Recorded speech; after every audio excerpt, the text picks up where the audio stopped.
तुम कर।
यार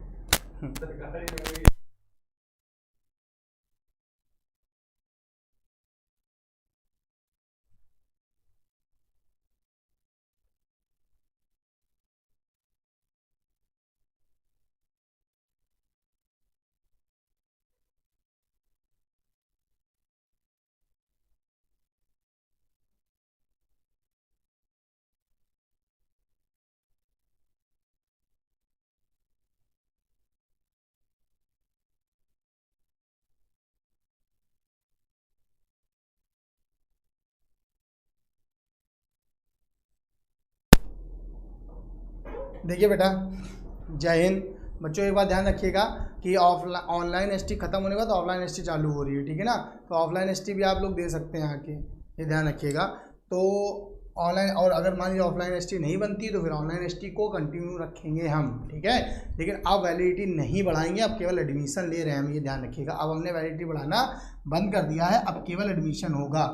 ये ध्यान दीजिए 40 एसटी के बाद से कि हम केवल वैलिडिटी नहीं बढ़ाएंगे, हम केवल आपको नए एस टी लेकर के आएंगे, एस टी पार्ट 2 करके, एस टी बैच पार्ट 2, वो भी आपका स्टार्टिंग होगा वहाँ से, ठीक है ना। तो एस टी बैच पार्ट 2 करेंगे, उसमें केवल एडमिशन होंगे केवल, बस ये ध्यान रखिएगा। तो एस टी बैच पार्ट 2 में हम वही आईडी, आपको रजिस्टर रहेगा ही सबका, ऐप रजिस्टर रहेगा, आप भेजिएगा तो एस टी बैच पार्ट 2 को चालू करेंगे। तो फिर ये ध्यान रखिएगा, ये बात ध्यान रखना है आपको सभी लोगों को, ठीक है। चलिए, a light ray incident of glass slab, refractive index of glass 1.62, find the angle of incidence which is reflected and refracted ray becomes perpendicular। ये देखिए फिर वही है, परपेंडिकुलर बात बोला गया है, साफ साफ कह रहा है जिसका वायु आपतन कितना है, आपतन कोण जिसके लिए परावर्तित अपवर्तित किरणें परस्पर लंबवत हों, परावर्तित और अपवर्तित किरणें परस्पर लंबवत हों। इसके लिए हमने आपसे क्या बताया था कि लंबवत के लिए आपको केवल आपको लगाना होता है ब्रूस्टर का नियम। अगर ये दोनों परपेंडिकुलर की बात करते हैं तो म्यू बराबर tan IP लगा देना है, बात खत्म हो जाएगी।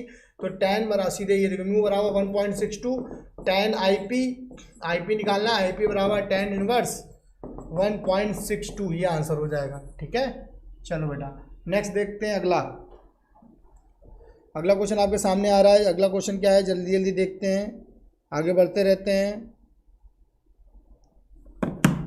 नेक्स्ट क्वेश्चन, अगला क्वेश्चन देखो, जल और वायु के क्रांतिक कोणों में संबंध होगा, जल तथा वायु के क्रांतिक कोणों में संबंध होगा, ये आपसे पूछा जा रहा है। इसका आंसर जल्दी बताएंगे, वायु तथा इसके क्रांतिक कोणों में संबंध।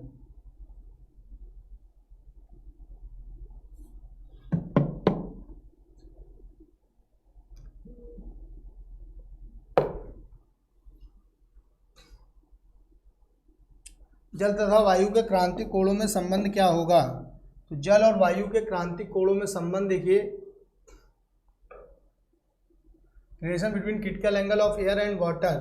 तो देखो n बराबर 1/sin c होता है, n बराबर क्या होता है, n बराबर होता है 1/sin c, ठीक। तो c बराबर होता है 1/n। तो याद रखना, सपोज अगर हम बात करें कि अगर हमको साइन 45, साइन 0 का मान 0, अगर हम क्रिटिकल एंगल 0 ले लें, साइन 0 का मान 0, तो आपका n इनफाइनाइट आ जाएगा। लेकिन अगर हम साइन 30 ले, ऐसे देखो साइन 30 का मान 1/2 रखोगे तो n का मान 2 आ जाएगा, और साइन 90 का मान 1 रख लें हम, बात समझो, साइन 90 का मान 1 रख लें सी का मान 90 डिग्री रखेंगे तो एन का मान 1 आ जाएगा। और अगर हम ये रखते हैं साइन 60 तो √3/2, √3/2 2/√3, 2/1.732, तो लगभग 1 से कुछ ज़्यादा आएगा, क्योंकि 2/2 1 कुछ कम है तो 1 से ज़्यादा का। तो ये ध्यान रखो ये घट रहा है, एन घटेगा। जब सी बढ़ेगा तो उल्टा चलता है, एन घटेगा। क्लियर। अब एन ऑफ उल्टा चलता है तो एन ऑफ वाटर कम होता है, एन ऑफ वाटर किटका एयर एंड वाटर की बात आ रही है। तो एयर के लिए एक्चुअल में एयर नहीं होगा यहाँ पर, क्योंकि डब्ल्यू और जी का तो ग्लास होगा, ग्लास एंड वाटर कर लो तो एन डब्ल्यू कम होगा, एन ग्लास ज़्यादा होगा, तो सी ऑफ ग्लास कम होगा, सी ऑफ वाटर ज़्यादा होगा क्रिटिकल एंगल। तो C W is greater than C G, A number answer होगा, क्योंकि यहाँ ग्लास एंड एयर होगा। देखो यहाँ पे जल ना करो, वायु की जगह ग्लास कर दो, क्योंकि ऑप्शन के अकॉर्डिंग देखा जा रहा है ना, तो ऑप्शन के अकॉर्डिंग वायु की जगह आपको ग्लास लेना है। वायु के सापेक्ष जल और ऐसे होगा, वायु के सापेक्ष जल और ग्लास के क्रांतिक कोण में संबंध। ठीक, नेक्स्ट अगला क्वेश्चन आपके सामने है। ये देखिए वही है कि ये परपेंडिकुलर मिल रही है, बात समझो, ये दोनों परपेंडिकुलर बोल रहा है 90, अपवर्तित और परावर्तित किरणों के बीच 90 डिग्री का कोण, तो ये हो गए रिफ्लेक्टेड और ये 90 हो गए, तो ब्रूस्टर का नियम लगेगा। सघन डेंसर टू रेरर की बात आ रहा है, बात समझो, डेंसर टू रेरर। तो एक बात ध्यान देना, एक्चुअल में जो म्यू होता है वो रेरर टू डेंसर होता है, म्यू बराबर 10 IP, म्यू बराबर 10 IP ये जो होता है, ठीक है। तो रेरर टू डेंसर मतलब ये जो आई होना चाहिए वो रेरर मीडियम में होना चाहिए। ये जो डेंसर टू रेरर चल रहा है, क्योंकि क्रांतिक कोण की बात आती है तो n बराबर होता है 1/sin c, तो ये होता है डेंसर टू रेरर। अगर हम इसको पलट दें तो यह साइन सी को ले आए तो ये 1/n हो जाएगा, लेकिन n हो जाएगा denser to rarer, n 1/n denser to rarer. अब इसको उल्ट, ये जैसे 1/ANG लिखा हो तो इसको हम लिख सकते हैं GNA, तो वैसे ये हो जाएगा तुम्हारा RND, और RND का मान तुम्हारा 10 IP है, साइन सी बराबर हो गया 10 IP। अब समझो ये आपसे कह रहा R व R डैश है, क्रिटिकल एंगल का मान क्या होगा।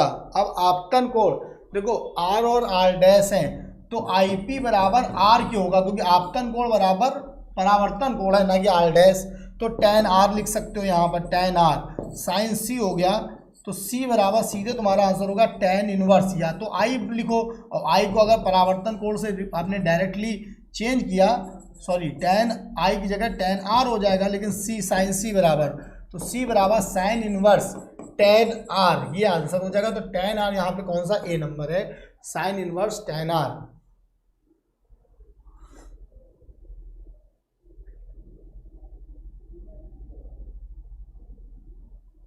अगला क्वेश्चन देखेंगे। नेक्स्ट क्वेश्चन क्या है कि density of 1 litre mustard oil is 926 kilogram per metre cube, find its mass. Density बराबर क्या होता है, मास बटे वॉल्यूम। तो 1 लीटर और 926 किलोग्राम, 1 लीटर बराबर होता है 1000 पर मीटर क्यूब, तो 926 बटे 1000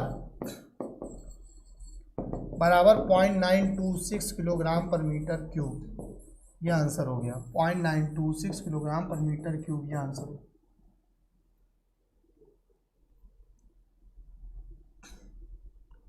अब अगला क्वेश्चन देखते हैं। नेक्स्ट क्वेश्चन क्या होगा, तो ये डेंसिटी था, सॉरी ये तो आपका किलोग्राम पर मीटर क्यूब थी ना, तो ये आपका जो सॉरी ये 0.926 हो गया, और यहाँ मास निकालना है, मास सॉरी मास निकालना है, मास, तो मास 926 होगा, तभी आंसर आ सकता है। 1000 से गुणा करोगे तो ये तुम्हारा सीधे, ये तो तुम्हारी डेंसिटी आ गई थी, डेंसिटी थी ना, तो वैल्यू रखने के बाद तुम्हारा जो मास आएगा वो 1000 से जब गुणा हो जाएगा, मास बराबर वॉल्यूम इंटू डेंसिटी, तो वॉल्यूम तुम्हारा 1 लीटर था, डेंसिटी 0.926, इसको मीटर क्यूब में किलोग्राम पर मीटर क्यूब में चेंज किया तो 926 किलोग्राम आ गया।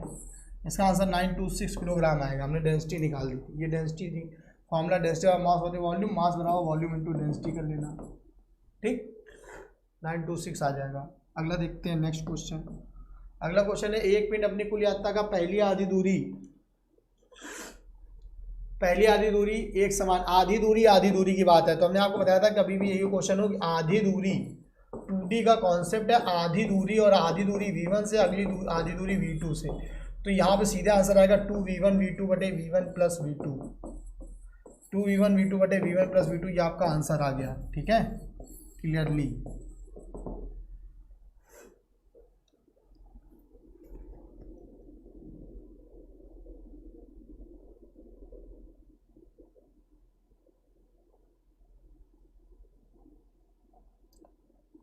टू V1 V2 बटे V1 प्लस V2।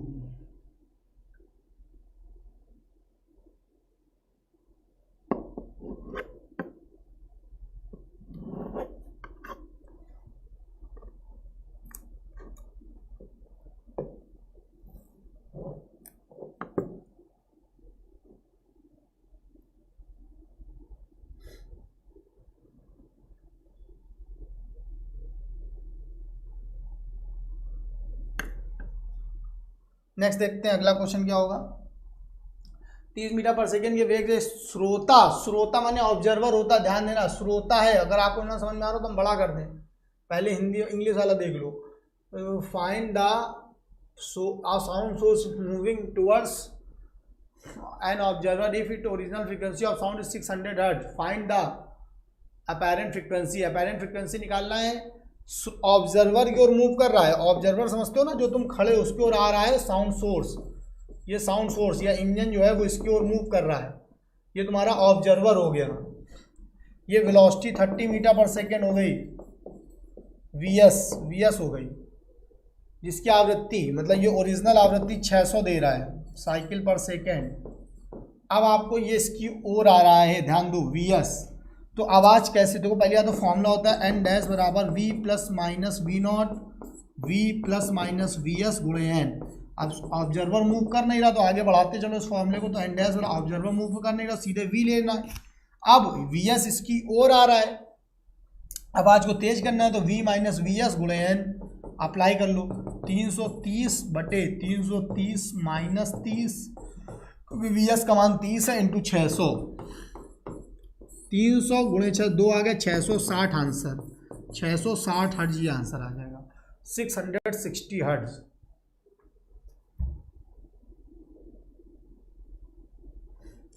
ग्रुप में एसटी जो है वो भेज दे रहे हैं, ग्रुप में एसटी भेज दे रहे हैं, तो उसको आप लोग वहाँ से देख लीजिएगा। ग्रुप में सारी एसटियाँ पहुँच जाती हैं। जो लड़का बाई चांस एसटी देख रहा हो और ग्रुप में ना जुड़ा हो वो मुझे मैसेज कर दे कि सर मुझे ग्रुप में ऐड कर दीजिए, हम एसटी बैच पढ़ते हैं। क्योंकि कुछ बच्चे ऐसे हैं जिन्होंने अभी शायद प्रेजेंट टाइम पे पैकेज लिया है, तो मैं उनको ऐड नहीं कर पाया हूँ ग्रुप में, तो वो मुझे मैसेज कर दें, मैं उनको ग्रुप का लिंक दे दूंगा, तो आप सीधे ज्वाइन हो जाएंगे, क्योंकि एसटियाँ वगैरह उसी में आती हैं। वैसे हमने ऐप में अपलोड कराई हैं मैक्सिमम, ठीक है ना, और बाकी जो बच रही होंगी वो भी एसटी की पीडीएफ हम उसमें अपलोड करवा देंगे आज। नेक्स्ट अगला देखो, नेक्स्ट क्या है, देखिए अगला क्वेश्चन आपके सामने है। एक व्यक्ति को मीटर कार के हॉर्न की आवाज़ में 2.5% का अंतर प्रतीत होता है। जब अंतर 2.5% का है तो एन डैश माइनस एन बटे 100, एन डैश माइनस एन बटे ओरिजिनल एन गुणे 100, मतलब ये 2.5 आया, ये परसेंटेज का मान 2.5 है, इसकी वैल्यू ये है। तो हमको इसके अकॉर्डिंग सेट करना पड़ेगा। तो पहले तो तुम्हें फॉर्मूला बनाना है, 2.5 अंतर यदि मोटा कार व्यक्ति की ओर जा रही, जैसे अभी वाला क्वेश्चन था कि जो मोटर है, मोटर कार भाई साउंड सोर्स ऑब्जर्वर की ओर जा रहा है, इसका फॉर्मूला अभी हमने बनाया था, वो फॉर्मूला था v बटे v माइनस वी एस गुणे एन, क्योंकि यहाँ पर वी एस इसकी ओर मूव कर रहा है, वी नॉट तो तुम्हारा मूव ही नहीं कर रहा, तो v माइनस वी एस गुणे एन हो जाएगा। अब अगर इस फॉर्मूले को इसमें ले आओ, एन डैश बटे एन कर दोगे, इसको एन डैश बटे एन कर दिया तो v बटे v माइनस वी एस हो गया। अच्छा दोनों तरफ -1 कर लो, एन डैश बटे एन -1, और यहाँ पे -1 करो गुणे -1। अब एलसीएम ले लो, एन डैश माइनस एन बटे एन, अब गुणे 100 कर दो, यहाँ पर -1 करो तो v minus v plus v s बटे v माइनस वी एस, ये हो जाए गुणे 100। अच्छा देखो ये क्या हुआ, v से v कट गया, यहाँ पे ये तुम्हारी ये जो वैल्यू ऊपर लिखी थी ये वैल्यू 2.5 आ गई। अगर हम इसको ऊपर सॉल्व करें या अलग से सॉल्व कर लो तो जरा ध्यान देना, यहाँ पे हम सॉल्व कर दे रहे हैं, अगर आपको लग रहा हो तो ये पूरी वैल्यू 2.5 हो गई, यहाँ पे लिख दें 2.5, और ये वैल्यू तुम्हारी सीधे बची वी एस बटे v माइनस वी एस गुणे 100, VS बटे V माइनस VS। अब आपसे कह रहा है ध्वनि का वेग 320 है, ध्वनि का वेग कितना है 320, अब 2.5 है तो पॉइंट हटाया 0 बढ़ाया तो 25 चौको 100, 1/40 आ गया ये, और VS और 320 माइनस VS तो लगभग 320 बराबर आ जाएगा 41 VS, 41 VS के बराबर होगा। 320 बराबर, जरा हम आपसे बात करें 320 बराबर 41 VS है, अगर हम 40 मान लें तो लगभग 8 आ जाएगा, तो VS बराबर 8 मीटर पर सेकंड लगभग। सॉल्व कर लेना इक्वेशन, वो तो हम सॉल्व कर रहे हैं, इक्वेशन बस आपको सॉल्व करनी है। मेथड हमने आपको बता दिया है, नोट कर लेना, आंसर निकाल देना, ठीक है।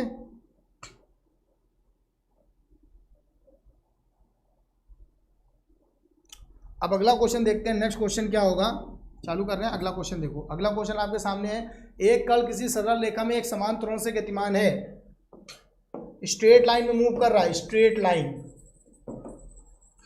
ए कांस्टेंट से मूव कर रहा है, मतलब स्ट्रेट लाइन में ए कांस्टेंट से मूव कर रहा है। कौन सा ग्राफ, वेलोसिटी और डिस्टेंस। अब देखो वी और टी नहीं है, कुछ लोग क्या करते हैं कहते ए कांस्टेंट, अरे वी टी, अगर वी टी होता तो ये ऐसे बन जाता, लेकिन ये वी और टी नहीं है, वी और एस है, और वी और एस का कोई ग्राफ डायरेक्ट नहीं होता, इसको पहले इक्वेशन से सॉल्व करना पड़ेगा। वी स्क्वायर बराबर यू स्क्वायर प्लस का 2as, विराम से, u का मान 0 से स्टार्ट है, हर वैल्यू का मतलब देखो विराम रेस्ट से स्टार्ट है तो वी यू 0, अब रेस्ट से स्टार्ट है तो हमेशा वेलोसिटी 0 होगी, तो जो भी 0 से ना स्टार्ट हो वो काट दो, ये तो काट ही दो। अब हम सब 0 से, अब देखो 0 ले लोगे तो वी स्क्वायर बराबर 2as, अगर a को कांस्टेंट ले लो तो ये सीधे v square proportional to s आ गया। जैसे वाई स्क्वायर बराबर 4ax होता है तो y square proportional to x, इसका पैराबोला कैसा होता है, y square proportional to x होता है इस तरीके से, मतलब जो x जो पावर 1 होता है उसकी ओर मुड़ता है। तो जहाँ पर बस आपको ये देख लो, ये v हो गया, ये s हो गया, v और s के बीच में वाला ग्राफ कहाँ दिख रहा है, और जो कि 0 से स्टार्ट हो d नंबर। अब ये गलत हो गया, ये गलत हो गया, क्योंकि पैरा स्ट्रेट लाइन तो होना ही नहीं है, स्ट्रेट लाइन तो होना ही नहीं है, क्योंकि यहाँ पे 2 और 1 का रिलेशन है, 2 और 1 का रिलेशन में कभी स्ट्रेट होता नहीं है। 2 और 1 का मतलब परवलयाकार, अब परवलयाकार में 2 हो गए, पैराबोला मतलब 2 हो गए, पैराबोला में 2 हो गए, एक तो ये हो गया और एक ये हो गया, दोनों 0 से स्टार्ट है। लेकिन आप जानते हो कि जब हम वाई स्क्वायर बराबर 4ax बनाते हैं 2 और 1, तो जिसकी पावर 1 होती है उसकी ओर खुलता है, तो ये 2 पावर वाला और एक पावर वाले की ओर खुलेगा, एक पावर वाले की ओर खुलेगा, तो डी नंबर ऑप्शन हो जाएगा।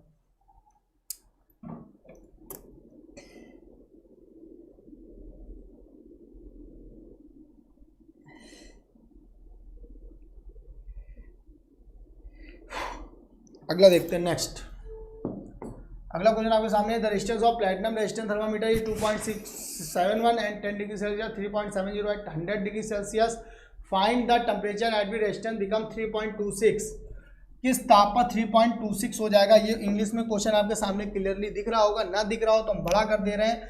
देखिए कोई दिक्कत नहीं है, बात समझिएगा, कोई दिक्कत नहीं है, अच्छे से समझिए, बस समझना इंपॉर्टेंट है। हम बढ़ा, the resistance of platinum resistance thermometer is 2.6 at 10 degree Celsius, पढ़ते जाइए, नोट करते जाइए। 10 डिग्री सेल्सियस पे कितना है 2.71 हो, एंड जब आप बात कर रहे हो ये देखो, and 3.70 at 100, 3.70 at 100 degree Celsius, find the temperature at resistance become 3.26, पढ़ लिया होगा, बड़ा करके चेक कर लेना, बात खत्म। थोड़ा मोबाइल पास हो समझ में आ जाएगा, हिंदी वाला आपके सामने क्लियरली है, क्लियर है, कोई दिक्कत नहीं। अब हम यहाँ बता रहे हैं 10 डिग्री सेल्सियस से, मतलब ये इस तरीके का क्वेश्चन है कि 10 डिग्री सेल्सियस में इसकी वैल्यू जो है 2.71 ओम है, 100 डिग्री सेल्सियस में इसकी वैल्यू साफ साफ दे रहा है 3.70 ओम हो गई। कह रहा है किस टेम्परेचर पे, माना टी टेम्परेचर पे इसकी वैल्यू हो जाएगी 3.26 ओम।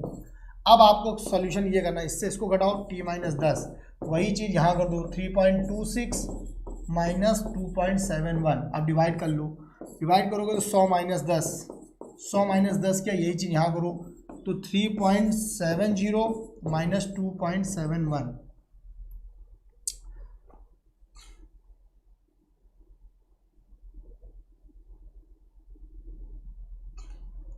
दस और 100 पर 2.71 3.70, 10 और 100 पर कितने दाब पर 3.26 होगा। तो यहाँ पे T-10 और 90 आया, T-10, T-10 100 - 10 90 आ गया। 3.26 6 में एक गया 5 55, यहाँ पे 9 देखो 10 में एक गया 9 फिर 9.99 5/9 9 दाम 90, T-10 बराबर 50, T बराबर 60, ये आंसर है 60 degree Celsius, answer C number.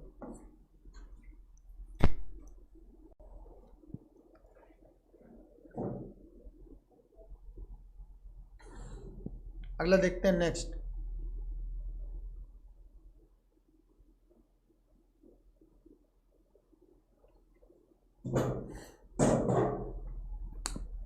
Next देखिए,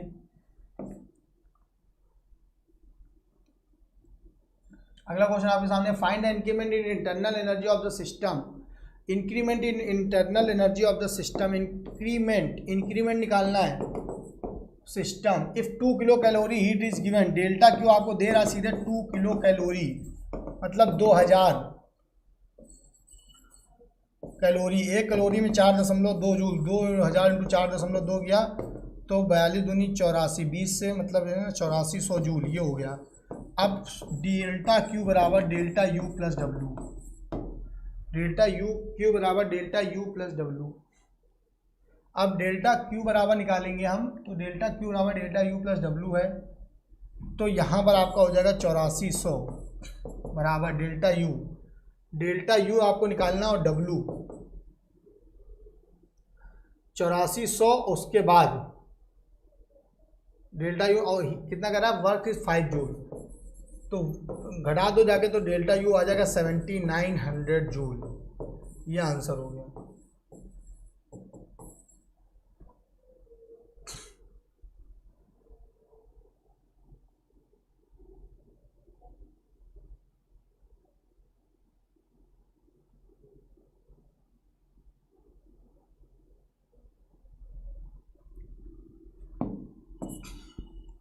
अगला देखो, the steam passes through 20 gram of water at 20 degree Celsius, find the mass of mixture when temperature of water becomes 90 degree Celsius, latent heat of steam is 540 calorie पर ग्राम।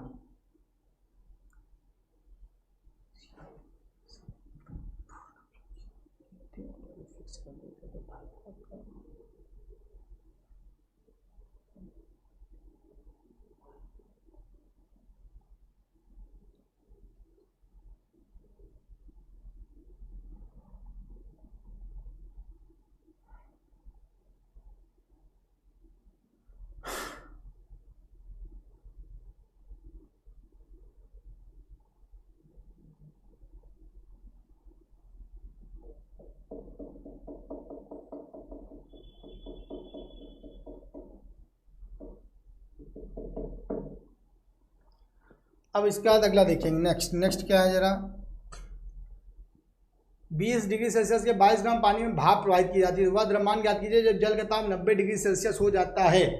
तो देखो यहाँ पर क्या हुआ, स्टीम और वाटर का कॉन्सेप्ट है, बात समझ रहे हो, नोट करना, स्टीम एंड वाटर कभी भी मिलाए जाए, हम आपको एक फॉर्मूला लिखवा रहे हैं, कभी भी स्टीम और वाटर मिलाए जाए तो टेम्परेचर ऑफ मिक्सचर का आंसर पता क्या आएगा, ध्यान देना, टेम्परेचर ऑफ मिक्सचर का जो आंसर आता है, अगर Tm divide by M1 plus M2, 640 M plus का Tm divide by M1 plus M2, ये होगा टेम्परेचर ऑफ मिक्सचर।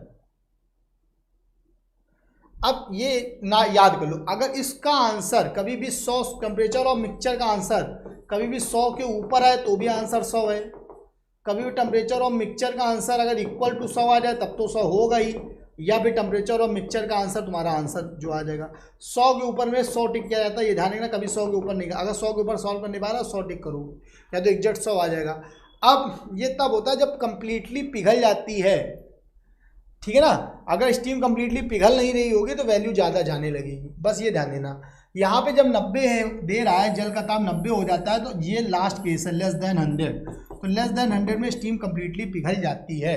तो अब भाप कितनी मान लिया तुमने, मान लिया कि भाप को तुमने x ग्राम मान लिया, तो इसकी जगह रख लेना, ये तुम्हारा स्टीम का होता है, ये वाटर का होता है, दोनों चीज़ें TW MW, तो ये ध्यान रखिएगा। अब हम इसकी वैल्यू आपको बताते हैं। तो जब इसकी वैल्यू बताएंगे, सॉल्व करें इसकी वैल्यू, बोलो, ये फॉर्मूला नोट हो गया होगा 604। अब हम वैल्यू रख रहे हैं, वैल्यू रखेंगे तो क्या करेंगे, जरा ध्यान दो। वैल्यू रखने में आपको एक बात ध्यान रखना है, क्योंकि अभी ये बैक करेंगे तो हो जाएगा। चलो ऊपर वैल्यू रखते हैं साइड में, साइड का तो पूरा उधर सॉल्व करते चले जाएंगे, ठीक है ना। तो इतने को इरेज करना है, फॉर्मूला आपको क्लियर है। चलो फॉर्मूला क्लियर है, इसको हम पूरा क्लियर कर रहे हैं, ठीक है। भाप को x मान लिया, तो अब हम वैल्यू रख रहे हैं, जरा ध्यान दो। वैल्यू रखी हमने 640, वैल्यू को थोड़ा अलग दीजिए, 640 गुणे x plus TM 20 degree Celsius का 22 ग्राम, 20 गुणे 22 डिवाइड बाई 22 प्लस x। और देखो यहाँ 540 दे रहा है, इसलिए हमने 640 लिया। अगर 536 देता तो 536 लेते, ठीक है ना, 636 लेते मतलब। अब हमने यहाँ पर 90 इक्वल टू, क्योंकि एक्चुअली टेम्परेचर और मिक्सचर का मान 90 डिग्री सेल्सियस है, तो ये 90 रखोगे, गुणा करो आप। जब तुमने यहाँ पे गुणा किया, एक्चुअली पेपर में जब आए तो छोड़े देना, 9 दूनी 18, 18 1 19, 1980 हो जाएगा। 0 9 दूनी 18, 1980 प्लस 90x बराबर, गुणा करोगे 640x प्लस 22 दूनी 44, 440, माइनस करो आगे जरा, और 90x को उधर माइनस करो। जब 90x को उधर माइनस करोगे तो इसका आंसर देखिए क्या आएगा, 1980 0 550 9 5 हाँ 550x, ये हो जाएगा आगे 40 40 बोले 40 और 80 में चले, और 15 4 19 1540। अब 1540 गुणे 550 करो जरा, तो ये 155 होता। तो 5 यहीं 15, मतलब उसको अगर हम 4 को 0 मान लें और 5 के जो 5 15, 3 से कुछ कम होगा। 3 से कुछ कम का मतलब समझ लो कि लगभग तुम्हारा 3 से कम का मतलब है ये कुछ 2.8 या 2 ऐसे करके आएगा। और भाप की गुप्त ऊष्मा अब आपसे क्या कह रहा है, तो वह द्रव्यमान जब जल का ताप 90, और जब जल का ताप 90 होगा तो वो तो मिक्सचर हुआ ना, तो इसका मतलब ये मास ऑफ मिक्सचर पूछा, मास ऑफ मिक्सचर मतलब m1 प्लस m2 पूछ रहा है। तो 22 ग्राम पानी तो था ही, और सपोज आपका 2.8 इसको सॉल्व करने से आया, तो इसका आंसर 24.8 हो गया। कितना हो गया, क्योंकि देखो 2 आएगा नहीं, 2 पंचे 10 और 2 पंचे 11, 2 से ज़्यादा ही आना और 3 से कम आना। 2 और 3 के बीच के हिसाब से कोई आंसर है तो 2 और 3 के हिसाब से के बीच का आंसर केवल ए है, 24.8 वाला, ठीक है। तो इसको नोट कर लो, कभी भी ये आपका फॉर्मूला एक सॉल्टिक के रूप में है, कभी भी पानी और स्टीम का मिक्सचर हो, डायरेक्टली आंसर निकालने के लिए फॉर्मूला याद रखना, ठीक है। इस फॉर्मूले को याद कर लो डायरेक्ट।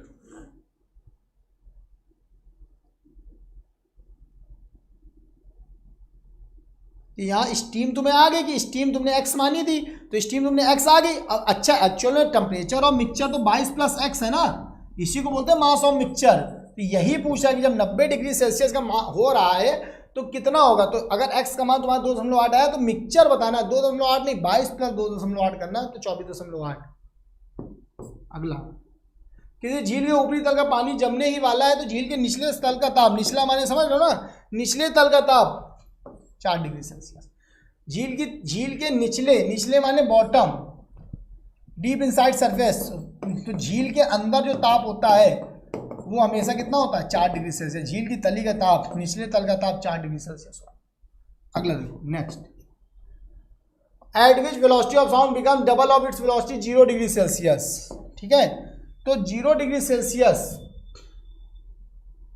ऑप्शन वहां से लिखे हुए हैं 273 2.546।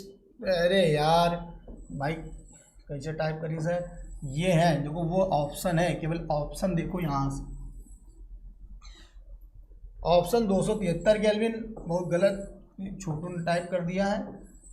ABCD के हिसाब से टाइप होना चाहिए, 1 2 3 4 के हिसाब से टाइप हो गए 273 546। तो याद रखना 0 डिग्री सेल्सियस में V है, तो कभी भी पूछा जाए 2V कितने में होगा, चाहे वो साउंड का हो और चाहे वो जहाँ पर भी V प्रोपोर्शनल टू √T चल रहा है, चाहे वो साउंड में हो, क्योंकि VRMS बराबर √γ/RT/m होता है, यहाँ भी यही लगता है, या फिर अणुओं की चाल होती है, वर्ग माध्यमूल चाल, VRMS भी ऐसे ही होता है √3RT/m, तो वो भी इसी हिसाब से चलता है, चाहे अणुओं की चाल का क्वेश्चन आ जाए, चाहे ध्वनि की चाल का क्वेश्चन आ जाए, बात समझ, जहाँ √T पे डिपेंड करता है। तो याद करो 0 डिग्री सेल्सियस में अगर V है और V का डबल 2V, तो इसका जस्ट आंसर ये रट लो 819।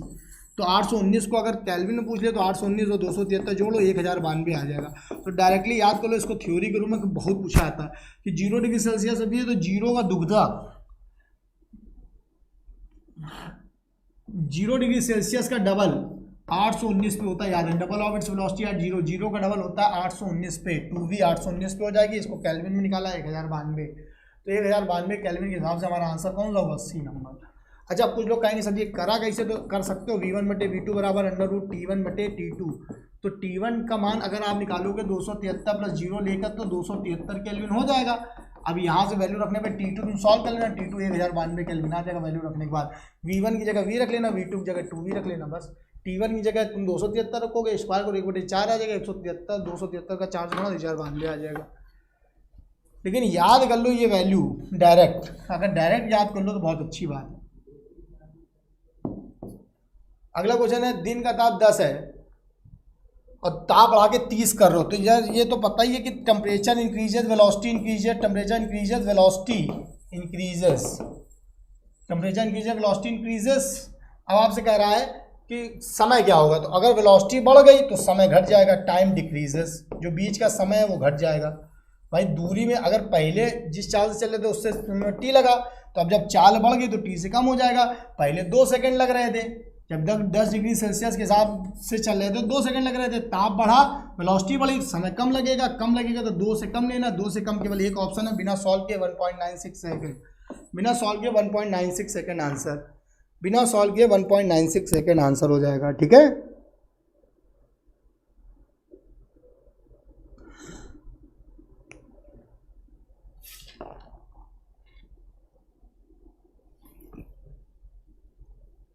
अगला क्वेश्चन देखते हैं। नेक्स्ट क्वेश्चन क्या है, अगला क्वेश्चन आपके सामने, plane mirror moving with 5 centimetre per second towards a man.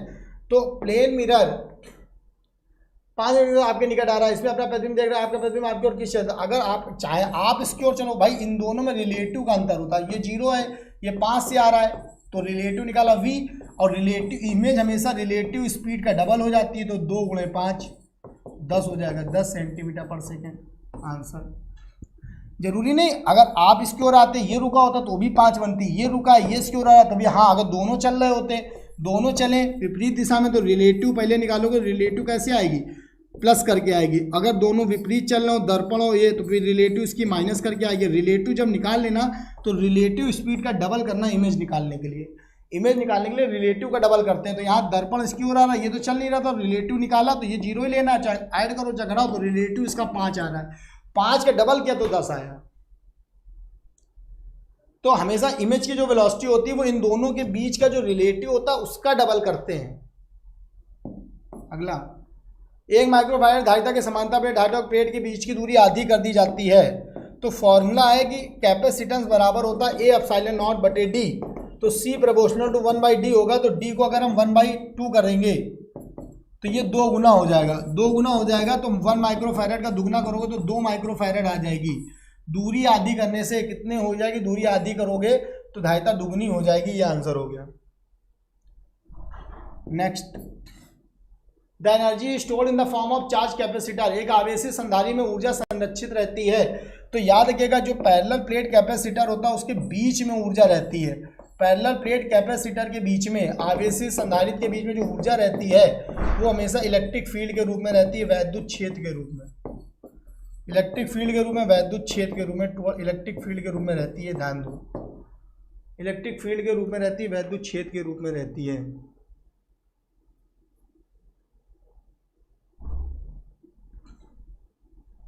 एक बात मैं बताने जा रहा हूँ बेटा, कोई भी ऐप में पेमेंट नहीं करेगा डायरेक्ट मुझे गूगल पे से पेमेंट करिएगा। और एक बात और भी मुझे बात करनी थी, वो मैं कल भी ऑनलाइन बैच में बोल दूँगा, इसमें बोल दूँगा, जिसने भी बाई चांस, देखिए होता क्या है कि अगर किसी ने मेरे पास मैथ के लिए पहले सिलेबस बैच पढ़ रहा था, मैथ की वैलिडिटी मैंने किसी की नहीं बढ़ाई है ना, तो मेरे पास वैसे है नहीं। हाँ, कुछ लोगों ने कॉम्बो की वैलिडिटी हमसे बढ़वाई हो सकती है, कुल की नवीन सर से, तो हमने उनको अपना रिकॉर्ड दे दिया है, उन्होंने भी हमको दिया। लेकिन कुछ मैच करने के लिए भी जिन्होंने भी, अगर मान लो सिलेबस बैच पढ़ रहे हो, तो जिन्होंने भी कॉम्बो या फिजिक्स की वैलिडिटी नवीन सर से बढ़ाई हो, वैलिडिटी बढ़वाने का मतलब समझ रहे हो, फिजिक्स की वैलिडिटी या कॉम्बो की वैलिडिटी अगर नवीन सर से बढ़वाई हुई हो तो वो मुझे व्हाट्सअप जरूर कर दें, वो मुझे व्हाट्सअप कर दें जिन्होंने नवीन सर को पेमेंट दे करके कॉम्बो या आईडी बढ़ाई है। क्यों? क्योंकि मैं अपने ऐप में ट्रांसफ़र करूँगा तो उनको देख लूँगा, क्योंकि आप थोड़ा सा अपने ऐप में ट्रांसफ़र करना उनको, वैलिडिटी वालों को। तो अगर हम अपने स्क्रीनशॉट से मैच करेंगे या हमने अगर बढ़ाया, वो हम अपने गूगल पे से वैलिडिटी बढ़ाने वालों को ही ट्रांसफ़र कर रहे हैं, और जिनकी वैलिडिटी नहीं बढ़ी है अब वो ऐप, वो आइडिया बेकार हो जाएंगी। तो हमारा ऐप, क्योंकि पुराना वाला हम ख़त्म करने वाले, केवल स्पीड बैच वाले में ही चलेगा, बात समझ रहे, केवल स्पीड टेस्ट वाले बैच को ही हम कंटिन्यू करेंगे।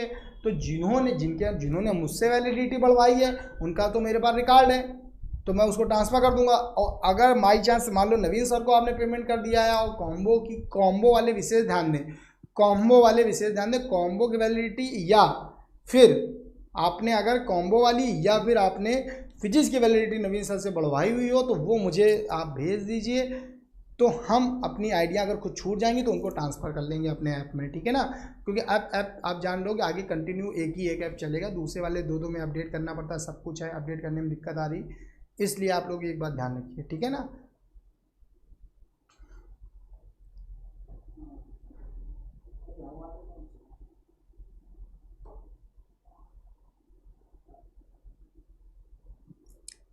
जल्दी जल्दी देखेंगे। अब क्वेश्चन अगला देखते हैं। नेक्स्ट क्वेश्चन क्या होगा? नेक्स्ट क्वेश्चन है, एक संधारित्र को 200 वोल्ट के विभव तक आवेशित किया गया, उस पर 0.1 कूलाम का आवेश आ जाता है, तो निरावेशित, तो भैया आवेशित करने में जो ऊर्जा दोगे भैया, अगर मान लो 5 रुपये किराए से तुम आ रहे हो तो 5 रुपये किराए से वापस भी तो जाओगे, तो आवेशित करने में जो ऊर्जा लगेगी, चार्ज करने में होगी, वही डिस्चार्ज करने में मुक्त हो जाएगी। तो U बराबर हाफ QV होता है, उसको अप्लाई कर दो।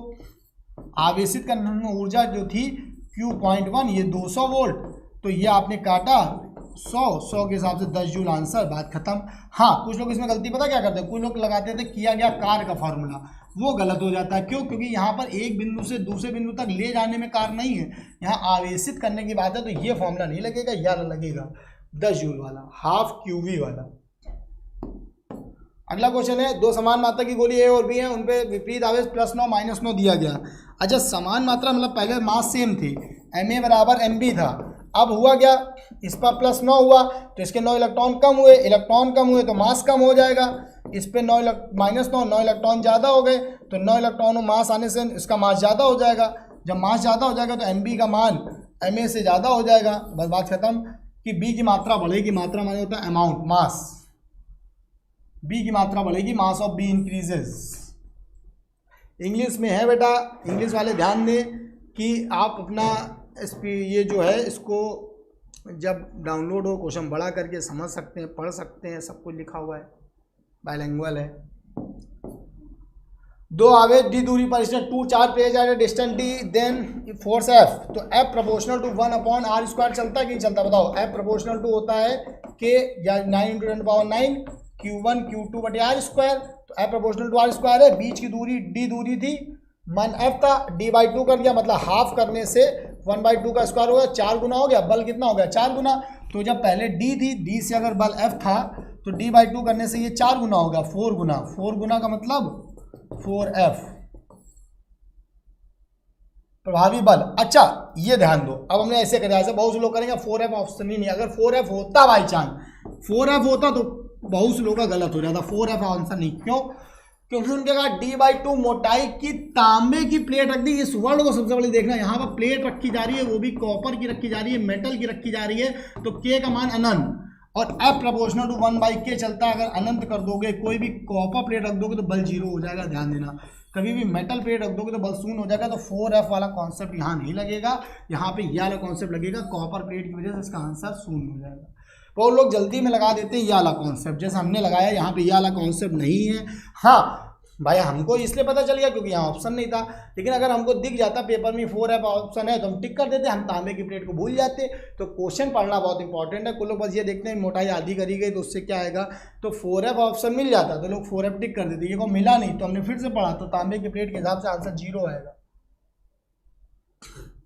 अगला देखो next 2 point charger to later place at distance 10 micron, इसके भी सॉल्व कर लोगे भैया, हम बता देना इसमें हम थोड़ा जल्दी जल्दी कराएंगे। 9 × 10⁻⁹ Q1 Q2/r², इसको अप्लाई करोगे तुम्हारा आंसर लगभग इसमें सॉल्व कर लेना, क्या आएगा अपना टिक कर लेना, अब हम बताएंगे नहीं क्या आएगा क्योंकि हमें सॉल्व करना पड़ेगा इसमें, बस वैल्यू रख के सॉल्व कर लोगे आंसर आ जाएगा। पिछली किसी ST में ये क्वेश्चन हमने पैसे करवाया हुआ था, 1.08 करके आएगा, ये तो कन्फर्म है 1.08 करके आएगा। अब इन दोनों में कौन सा ये देख लेना, 19 दूनी 38 होगा, माइक्रॉन है 10 की घात -6, सॉल्व करोगे -38 आ नहीं सकता, बात खत्म, 19 19 38 हो गया, ठीक है ना। 9 × 10⁻⁹ और नीचे कितना 10 माइक्रॉन, 10 माइक्रॉन का स्क्वायर भी तो जाएगा, तो 10 मतलब 10 घात -5, देखो 10 की घात, हाँ 10 माइक्रॉन है तो 10 × 10 घात -6, 10 घात -5 बचा, स्क्वायर 10 घात -10 हो गया, ऊपर 10⁻⁹ था, नीचे 10 की घात -10, ऊपर 19 हो गया, 1 19 19 सीधे खत्म कर देगा, -19 और नीचे से ऊपर गया 19, हाँ तो 19 का तो एक डायरेक्ट खत्म हो गया तुम्हारा, बचा 19 के हिसाब से कुछ ये करोगे तो 26 वाला आ जाएगा, ठीक। चलो ये नंबर आंसर। अगला देखो 2 और 4 का है 0.4 मीटर है, ऐसे सॉल्व कर लो। देखो 4 दूनी 8, -6 -6 12, ऐसे डायरेक्टली सॉल्व करो। अगर बल देखना चाहते हो तो इसमें कोई दिक्कत, 9 × 10⁻⁹,